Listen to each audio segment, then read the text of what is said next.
Next topic is catalytic properties. So first one, what is a catalyst? So catalyst is a substance that increases the rate of a chemical reaction. So we are using catalyst for manufacturing the product means, so its activation energy is less. So we are getting that product easily. So many industrial processes use transition metals or its compound as a catalyst. So for example, in the hydrogenation of alkene, so nickel we are using as a catalyst. So next, why transition metal act as a catalyst? So some reasons are there. So first reason is vacant orbital. So this transition metals having a vacant orbitals in the n-1 d penultimate shell. So this vacant orbitals readily accept electrons from the another compound. So next reason is variable oxidation state. So variable oxidation state means this transition metals, the metal having the many oxidation state. So for example, the iron. So iron is in the +2 and the +3 oxidation state. So next reason is, so it easily forms the complexes with the other compounds. So fourth reason is it having more active sites on the surfaces. So if you are taking the transition metals in the powdered form means, so more active sites is found on the surface, so the reactant is easily absorbed on the surfaces of the catalyst. So see the first example now, hydrogenation of alkene. So hydrogenation means, so addition of a hydrogen, so in the presence of the catalyst. So here we are using nickel, platinum or palladium as a catalyst. So for the hydrogenation of alkene, so is changed into the alkane. So in the first step, in the alkene, sigma bond and pi bond is there. The pi bond is partially broken, so and then it attached to the absorbed on the surface of the nickel catalyst. So in the second step, so the hydrogen is there. So the hydrogen, so the sigma bond is broken. So and it also absorbed on the nickel surface. So both of them forms the intermediate complex.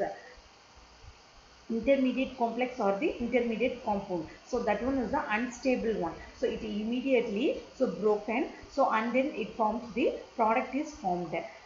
So again we are getting the catalyst as regenerated. So finally we are getting alkane as the product. So the both the hydrogen is attached to the 2 carbon. So here alkene is changed into the alkane. See the next example, hydroformylation of olefins. So hydroformylation, otherwise we call it as the OXO process. So using this OXO process, so we are manufacturing the aldehyde from the alkene. So here we are taking the propene. So propene we are reacting with the carbon monoxide and hydrogen. So in the presence of the dicobalt octacarbonyl. So as a catalyst. So we are getting the 2 products.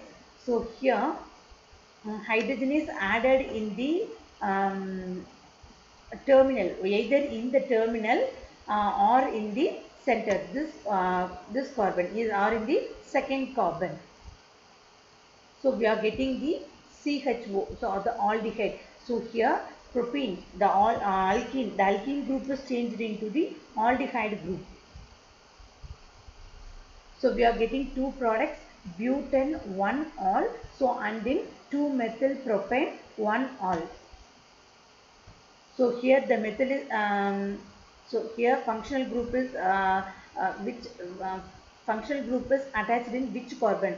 So that one we are taking as the number 1. So here this one is 1. So this carbon is number 2. So and then terminal carbon, this one we are taking as the number 3. So here methyl group.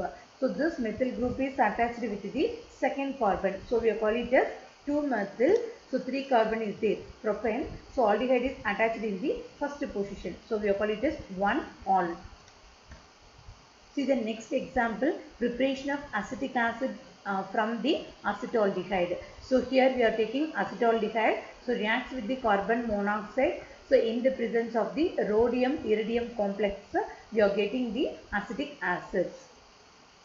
See the next example now, Ziegler-Natta catalyst. So Ziegler-Natta catalyst is a heterogeneous catalyst, that one. So the mixture of the titanium tetrachloride and the trialkyl aluminum. So trialkyl or the triethyl aluminum. So that mixture only we call it as the Ziegler-Natta catalyst. So the use of the Ziegler-Natta catalyst, so is used for the polymerization of the terminal alkene. Here, so that double bond is in the terminal position. So this type of polymerization, so we are using the Ziegler-Natta as a catalyst. Here we are taking the propylene. So the propylene, this double bond is changed into the single bond here. So we are getting this unit in the number of times. So we are calling it as the polypropylene.